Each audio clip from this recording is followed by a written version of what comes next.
guys? I'm Shane Girdlestone from Rock Solid Coaching, Instagram handle Rock Solid Coaching.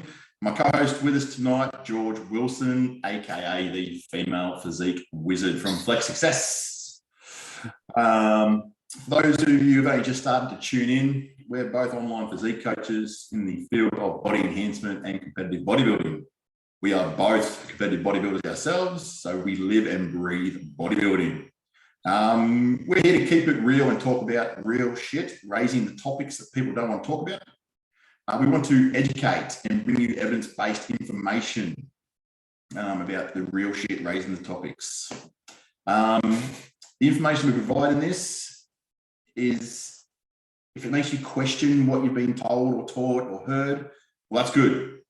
We want to both bring a difference to the fitness industry and provide factual and correct information. That is our plan with this. So legends, we really appreciate your support. Thank you for listening or watching if you're on YouTube, but please like, comment and share this podcast. It's the only way we can grow. So George, the master wizard himself, what's new with you since the last podcast, my man? I love these intros, man. They get a little bit more far-fetched every single episode. Just waiting for the George, G-O-D himself to come in. That's the pinnacle. But no, mate, same old for me, man. Groundhog Day back here, just getting people ready for season A. Getting a little bit closer now. You know, I think, is yours one of the first ones up? No, so we got some of our, I think South Australia is the first one up. So they should be about 11 weeks out now. Yeah, about 11.5 from South Australia. That's right. Yeah, so just keeping on top of everyone, getting ready for season A, getting people in. Already season B is already ramping up, getting ready now. So it just never stops, man. I always think this with the UK scene, like we have shows kind of dotted around all year. So like coaching in the UK is kind of always consistent. Everyone's always on prep. With Australia, it's so like fixated into these two chunks. You kind of have this big spike of workload, bit drop off, and then a big spike again. And it's it's all a bit all over the place, bro. But my own training, everything's all pretty groundhog, man. Just doing the thing, doing the do, getting my food in, training as much as I can around work. But it's all good, bro. But what about you and the prep? Give people an update on where you're at, man, because you're having a bit of a chill at the moment. As you said, I'm competing in Queensland, so I'm 13 weeks out now for the state qualifier. And then the national show will be 15 weeks from there. We've got a 2-week break between. Weight. So the weight was coming off too quickly. For those of you who are new here, coach is actually, George is actually my coach. He's been coaching me now for, what was it, February, March? We were doing online consults for a little while, weren't we? Yeah. So at the moment, you've placed me into a maintenance phase. So there's more food, training's been pulled back to maintenance volume. Washing off some fatigue, filling up those muscles, being great, a bit more pump in the gym. I've set up my own gym here at home. Bought a bunch of equipment about a week or so ago.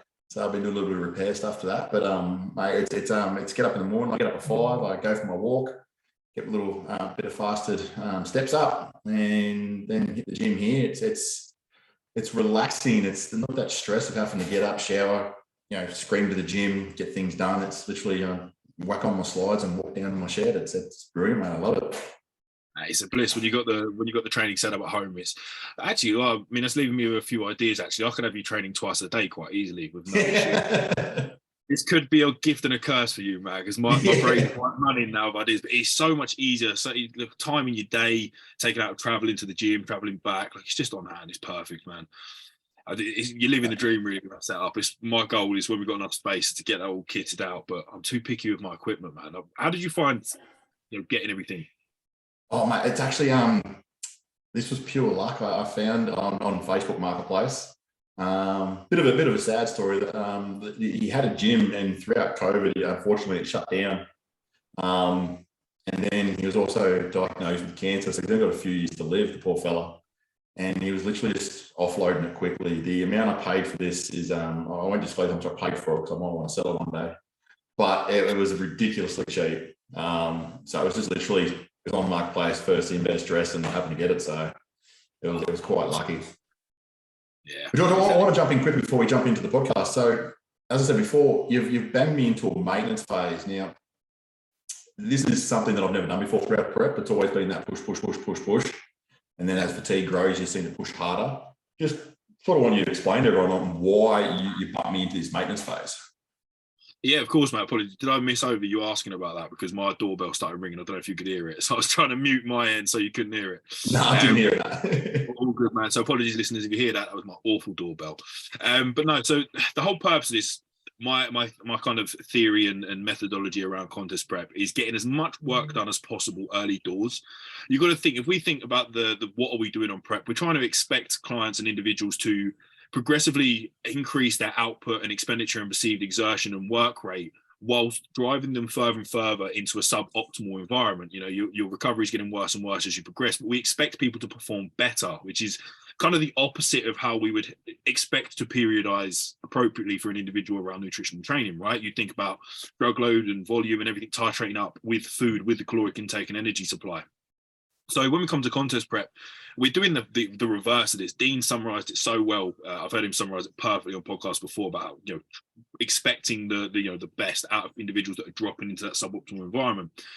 So at the start point, we have quite a lot of fatigue spare, and this is something that is often overlooked. Like, you want to get as much work done whilst we have the calories in the bank, or the energy in the bank, sorry, I should say, to spare as fatigue.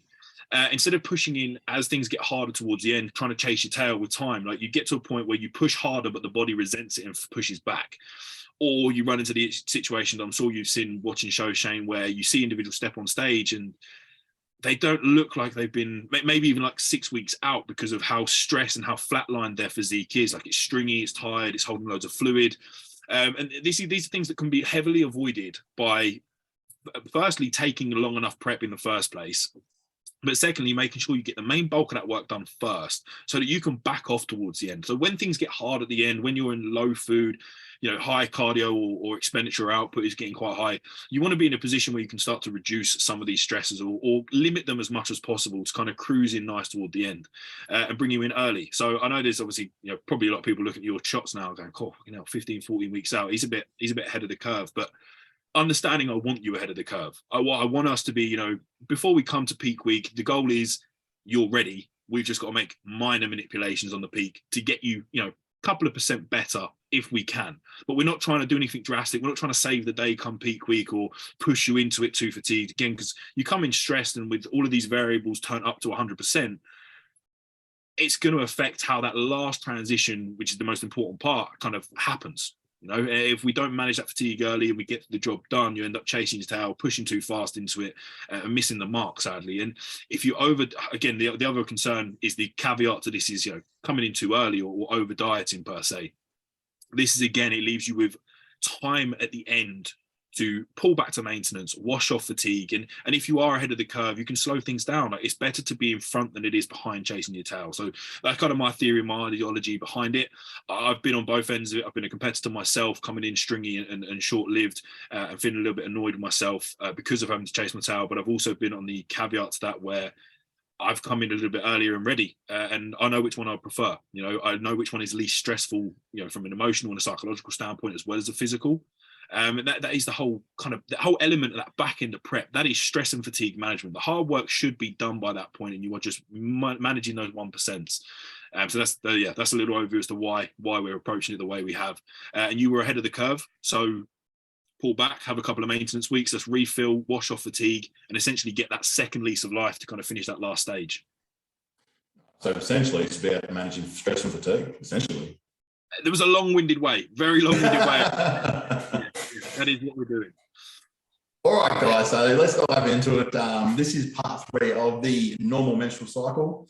We're diving deep into this topic to help you gain a better understanding of your own body for the females out there.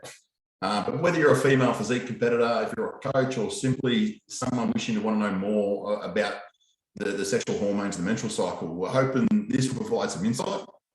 So this episode, we're discussing progesterone, the second of the 2 primary female sex hormones, obviously the other being estrogen, which we discussed in the last podcast.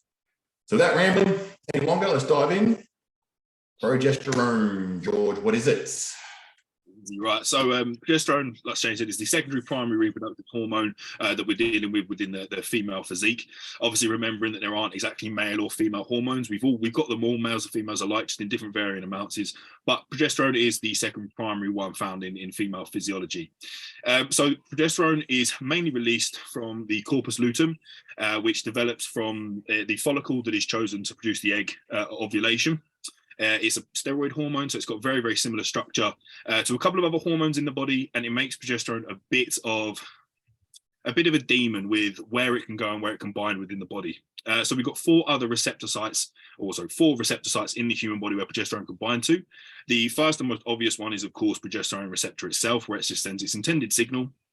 It also binds at the aldosterone receptor, the cortisol receptor, and also the androgen receptor as well, which kind of leads into a couple of the potential positives and negatives that we'll come into as we progress through the podcast, of course, before I jump the gun and start running into them, that can cause an issue.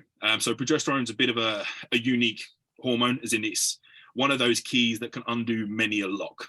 So it has a lot of interactions at certain points in the female menstrual cycle where it will end up sending positive and or negative signals. Two examples of this would be the aldosterone receptor. So progesterone acts as an antagonist at the aldosterone receptor, so it doesn't just turn up to the site and upregulate its effect. It actually blunts or blocks the effect. So this could be seen as somewhat of a positive one, where it will reduce fluid in the female physiology when it binds at that receptor. But it also binds at the androgen receptor in the same way, so as an antagonist. So it causes a downshift, or it blocks the androgens, testosterone, from binding that receptor and sending a good initial signal, which is a big negative potentially for later on down the track when we think about insulin sensitivity and training, etc. Yep. So during the female cycle, progesterone remains low during the follicular phase and has little to no effect during that time. During the luteal phase, following ovulation, progesterone starts to increase gradually, reaching its peak about halfway through that cycle. Which you guys would have heard us before in the previous podcast. We talk about the luteal phase and the follicular phase both have a mid and end of the cycle. So there's actually two other phases inside those phases. And estrogen gets the blame for why women have fat loss issues. It's one of those things that, your estrogen's high, you're holding water. But it's factual that the progesterone is far more, I suppose, reactive in that phase. Not only does it have its own profoundly negative direct effects, it also acts to cancel out estrogen's many positive effects, essentially doubling its negative effects in this regard. What's one of the potential benefits of progesterone? Well, this is one of those positives that eventually transfers into a negative. But essentially, so when we look through the follicular to luteal phase transition, we've got that point in the middle where ovulation happens. And at this time, there's a fluctuation in testosterone and also a flux in progesterone starting to increase. Now, the progesterone and testosterone in combination partly plays a role into the basal body temperature increase. But focusing on progesterone alone here, it plays a role in increasing that basal body temperature around the time of ovulation, which that typical uptick on the average can range from 2.5 to 10% of resting metabolic rate increase, which again, talking average and just having some rough figures here, we can say is roughly around about 100 to 300 extra calories per day burnt on the average female. Unfortunately, the increase in body temperature comes at a time where hunger also increases, cravings get worse, and add to the fact that women are more prone to food cravings already. That's just factual.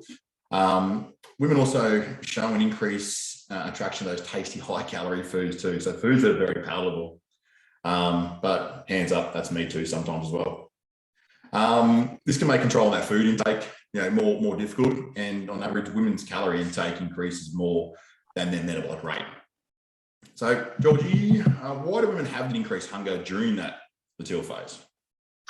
Well, there's two main reasons for that. So the primary one is partly due to the drop in estrogen right before ovulation, which has an effect on your, so back onto the reward mechanism feedback loop with the happy hormones, as I like to call them. So you've got serotonin and dopamine levels. Happy hormones. They are the happy hormones, but they massively downshift with that estrogen drop right before ovulation. Now, progesterone itself, just predominantly on its own, doesn't appear to increase hunger, but it does so in the presence of estrogen. estrogen. So once the estrogen is present, then there's that interaction that occurs. Now, secondly, progesterone to some extent causes insulin resistance. And obviously one of the consequences of blood insulin resistance is that blood sugar may become unstable. Now, it's the instability, it's these fluctuations of peaks and troughs that cause the issue in appetite regulation and affect the hunger hormones leptin and ghrelin. And it's in these peaks and troughs that we see this issue of hunger and appetite really take effect. But obviously, the actual leptin levels technically increase during the luteal phase, which should help to control hunger. The progesterone drives in a certain degree of leptin resistance, which kind of blunts and negates that effect from happening. So although it is increasing through that phase, the progesterone's effect on the leptin resistance is crushing that. All right, so realistically, overall, what you're saying is that the hunger and cravings will increase, especially for the high fatty, high sugary foods. Yep. Foods are highly palatable.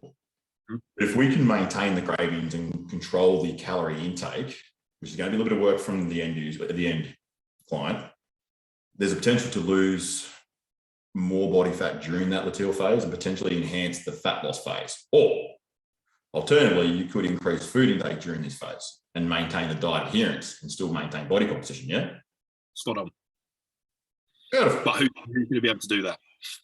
Well, exactly. At the end of these hormones, they do play a big effect, mentally, physically, psychologically. And we do know from our experience that we have some female clients who they find those controls, those urges quite hard. As I said before, those two happy hormones, we do know when they kick in that they do make you happy and they do make you feel good about yourself that short period of time. We also know from experience that people can have that after effect where they have regret, remorse, and then potentially hurt themselves more and flog themselves more in the gym. Yeah, 100%. 100%. All right, so let's discuss water retention, because this is the big thing we hear about all the time is, oh, yeah, estrogen's playing up, your water retention. So I get a lot of questions about this, and the old excuse is you're holding water because of your estrogen. I've heard this so many times, and it comes from coaches who either don't know or work on the old school bro bodybuilding. Right, but the fact is that this isn't correct, that progesterone can bind to the aldosterone receptor, which is involved in water retention in the body. And since it blocks the aldosterone from binding and causing water retention, progesterone causes women to be less likely to retain water during the first half of the luteal phase. As progesterone drops during that phase, that late luteal phase, being the PMS week, there's a rebound effect which can cause water retention in that last phase. As with the surge in estrogen before ovulation, this drops progesterone changes how the body handles sodium and water. So if you're on a high sodium diet during this time, it may show extreme amounts of water retention. George, you got any dietary strategies to limit the effects of water retention for this period? So there's a couple of potential issues that are related around like the menstrual time, performance, and gym pop people alike will come into these, that when you're in a calorie deficit you're going to run into. And the main impact of water-related weight gain is it's going to potentially be harmful to performance, somewhat positive and negative in two different lights. But for many athletes, even a small increase in water weight during the late follicular or luteal phase can be problematic, as it will increase the energy required to move the body. So simply just a larger degree of mass is going to cause a larger degree of energy to go through your daily motions of just being alive, essentially. So the first step would be monitoring sodium throughout the dietary protocol, tracking sodium intake and keeping it consistent. Then changes could potentially be made by decreasing the sodium or increasing potassium or changing the fluid on the other end of that ratio. That could be beneficial here to scale that, turn the body into diuresis or aeresis, depending on which way, again, you want to flip-flop it. So by having that kind of set in stone with knowing what sodium and fluid intake this individual has for their electrolytes and hydration status, we then have that that's manipulatable around this time when it could be an issue. So it could be beneficial there, not just to avoid the urge of athletes trying to dehydrate themselves under them circumstances, as that could also be potentially quite harmful, a lot more significantly harmful in that respect. Or decreasing animal-based products and increasing plant-based foods could help with leveling the electrolyte balances. That's a key thing there about the sodium intake, and actually monitoring it and tracking it accordingly. I've had a lot of clients come on board when we start saying, okay, let's start tracking sodium intake, and it's sort of new to them. And they ask those questions like, why are we doing that? And it's simply looking at those electrolytes and balances and make sure we're keeping those all in check. All right, so let's talk about the bad effects. So, so far that we've cleared up some of the misconceptions and provide a little more information, a bit more factual information there for everyone listening or watching if you're on YouTube. Well, let's jump into some of the negative effects. So, George, the first one I want to talk about is how progesterone increases LPL, which is the enzyme in the fat cell called, I always fuck this word up. So lipoprotein. Lipase. Yep, lipase. You got it. Which breaks fatty acids off of what they call it into chylomicrons. I always do the word wrong too. I've never known how to say that word. When you say chylomicrons or cyclomicrons, it depends on where you're from in the world for the CHY. Mate, I've actually copied and pasted and put into Google. So it talks it back to me, and even she stuffed it up. Google coming back going, chylomicron. Yes, yeah. That's how we're going to say it now. Thank you, Google. Yeah, thanks, Google. Yeah. Right. So, like estrogen, progesterone is going to increase LPL activity in the woman's lower body fat. So breaking off those fatty acid chains off into cyclohormones for storage. This is compounded by the fact that progesterone also activates ASP, which is not only one of the key enzymes in storing body fat, but has been described as the most potent enzyme for the fat storage process. So ASP is found preferentially in subcutaneous fat, which women always, predominantly straight away from the get-go, have more subcutaneous fat than males on the gender bias, us containing more visceral fat. And kind of for some reasons, research in the past have looked at ASP as kind of being the predominantly female fat storage factor. Obviously, we know that it just comes down to that difference in amount of subcutaneous to visceral fat comparison within males and females.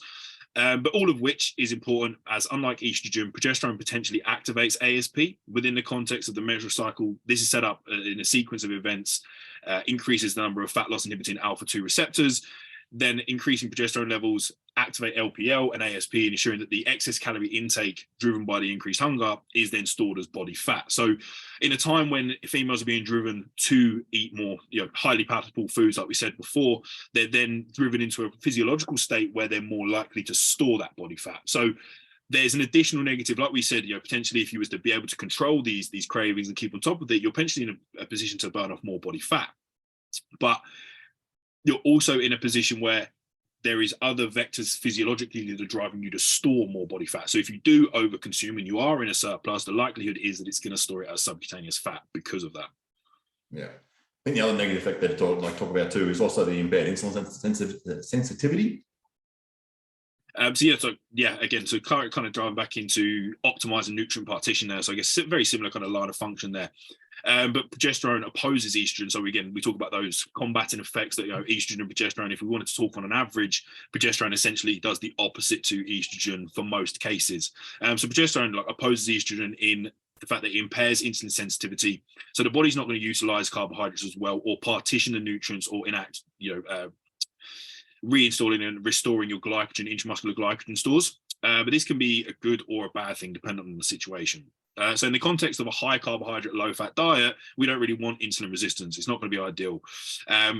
Obviously, because there'll be a massive overproduction of insulin produced from the pancreas, which could blunt the beta cell function's ability to, over time, keep producing insulin, which is kind of, if we ran along that long term, we're now looking into potentially developing type 2 diabetes later on in life.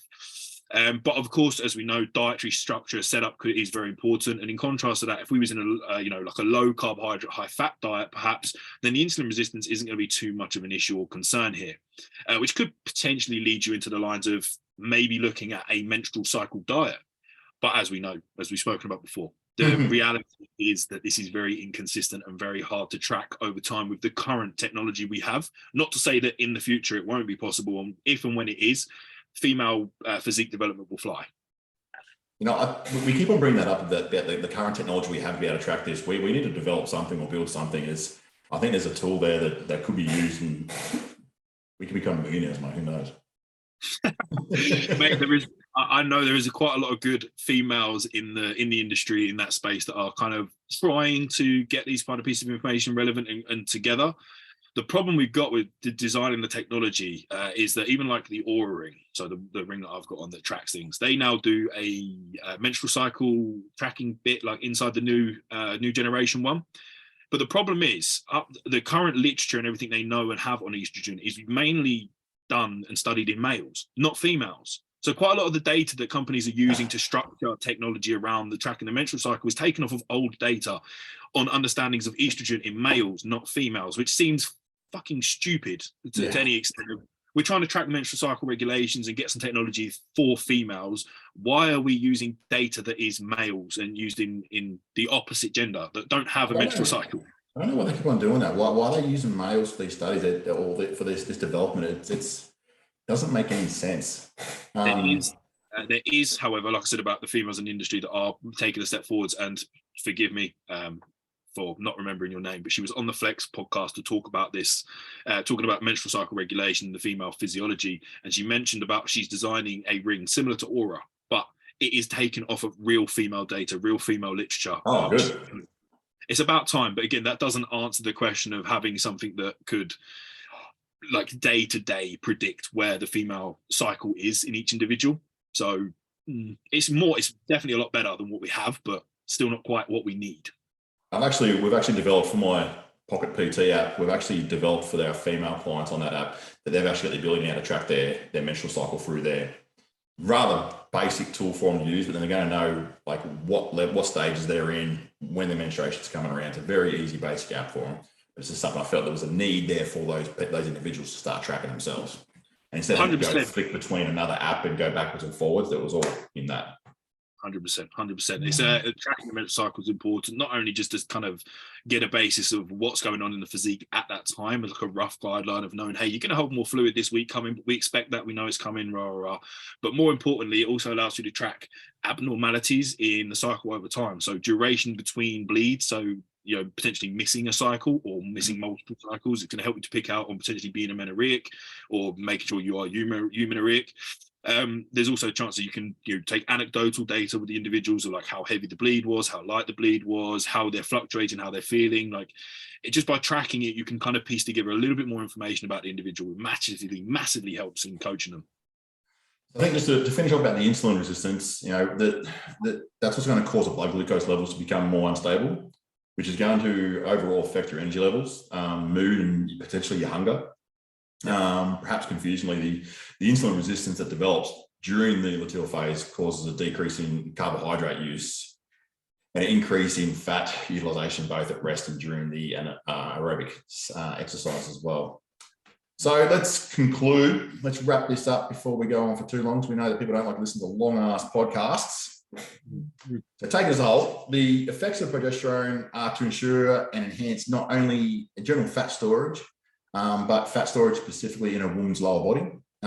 Following ovulation, when the body is preparing for pregnancy, the increase in progesterone will not only block estrogen's beneficial effects, but will cause her to store more fat in her fat cells while burning more in her muscles. So I've got a notification come up on my screen there. Sorry, guys. Although the metabolic rate may be up slightly, the hunger, the cravings will increase, and this tends to increase calorie intake in small increases. But if the calorie and fat intake is too high during this phase, there'll be an increase of fat storage. That's just more energy consumed, more fat storage. In contrast, if the calories can be controlled, the changes in the metabolic rate can be harnessed to potentially increase fat loss. But again, tracking is going to be the key there. But controlling calories during this menstrual cycle is that difficult task, okay? Estrogen is not why you're holding water, team. There are other hormonal factors playing their role. If your coach says, if your coach says this and says you're holding water with estrogen, I would recommend you ask what studies they can show you to back up their statements. Always ask for the evidence, team. So that's going to finish us off. George, do you want to finish up with anything? No, it's pretty well done, man. Everything all covered. I can't think this again. If we keep going further and further into these podcasts are getting up 2, 3, 4 hours long, man. No one's that's the thing. I am, however, just kind of caveating up a little bit. I am looking forward to doing our first Q&A episode. I'm not too sure when we've got that planned in because it's still an arsenal to run through on this topic yet, but I am looking forward to that. Well, I think, and hopefully just maybe one more of these episodes, that'll make the 4-part series done, and then we're going to start diving. That's going to be fun. It's going to be good. I'm looking forward to that. I am looking forward. So, legends, thanks for listening. We do appreciate your support. If you have any questions or topics you'd like us to discuss, slide into my DMs. As I said before, I am rock_solid_coach in at Instagram. And then we have George, who is flexcoach_George. Hey, smashed it. Smashed it. Send us a DM, hit us up, or if you're watching this on YouTube, jump in the comments below. We'll definitely whack those into our Q&A. But guys, please, again, subscribe, like, comment, and share this podcast. That's the only way we get this out and about everyone. So, ladies and gentlemen, this is Shane and George. We're keeping it real, talking about real shit. And until next time. Peace.